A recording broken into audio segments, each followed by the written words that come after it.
Let's begin not with a command, or a lesson, or even a challenge, but with a sentence. Just a simple sentence. One that might drift past the ear like a feather on the wind if you're not paying attention.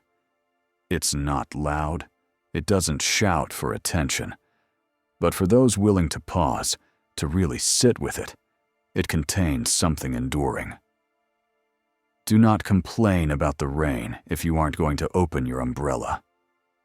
Now, at first glance, this may strike you as little more than a clever turn of phrase. The kind of thing a wise grandparent might mutter while looking out the window at gray skies and dripping trees. It may sound like common sense disguised as poetry, a homespun metaphor, the kind that slips easily into conversation, but rarely lingers in thought. Before we continue, do us a favor by hitting the subscribe button, like and turn on notification, so you never miss what comes next. Let continue. You may have heard it before. You may have nodded your head in agreement. You may have chuckled softly and said, "That's true." You may have even repeated it to someone else, offering it like a piece of advice, perhaps without fully realizing the depth of what you were saying. But I ask you now, don't let it slip away so quickly. Let it sit beside you. Look at it, not just as a saying, but as a mirror. Let it reflect something back at you. Because beneath its simplicity lies a truth we don't always want to face. A truth about how we handle discomfort, how we react to the inevitable difficulties of life. And more than that, how we often, consciously or unconsciously, abandon our own power in the face of those difficulties. It's easy, isn't it, to curse the rain, to stand in the storm and shake our fists at the sky, to feel inconvenienced, soaked, mistreated by the elements, and to cry out at the unfairness of it all? It's not wrong to feel that way. We're human. But what this sentence, this small, almost playful proverb, calls into question is not the legitimacy of your pain, but the consistency of your response.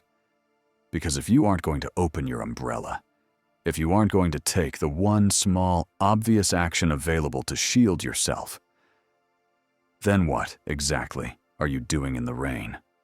Why stand there and suffer when you possess something, anything, that could ease it, even just a little? And maybe the umbrella isn't perfect. Maybe it doesn't stop the storm. Maybe it won't keep you bone dry or warm or comfortable. But it will do something.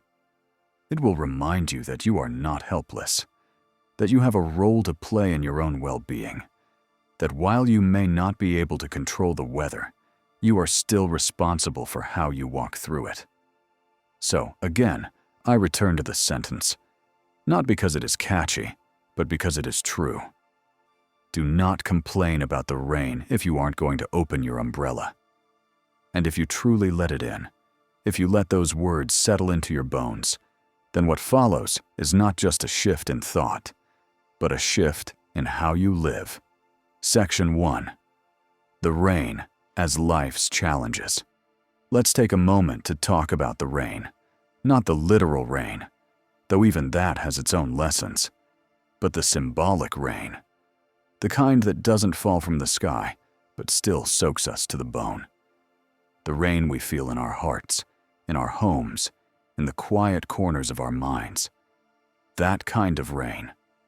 The rain, in this sense, is discomfort. It's not always loud or dramatic. Sometimes it's just a steady, persistent drizzle of unease, a subtle, nagging weight that follows us from room to room. And other times, the rain becomes a full-on storm, a downpour of hardship, a thunderclap of unexpected difficulty. It's the surprise bill you didn't budget for, the diagnosis that catches you off guard. It's the rejection letter, the missed opportunity, the sudden job loss. It's the friend who stops returning your calls, the partner whose words cut like glass. It's the betrayal that leaves you breathless, wondering how the ground gave way beneath you without warning. It's the mental fog you can't shake, the loneliness you didn't see coming. It's the burnout from doing too much, too often for too long, without rest, without recognition.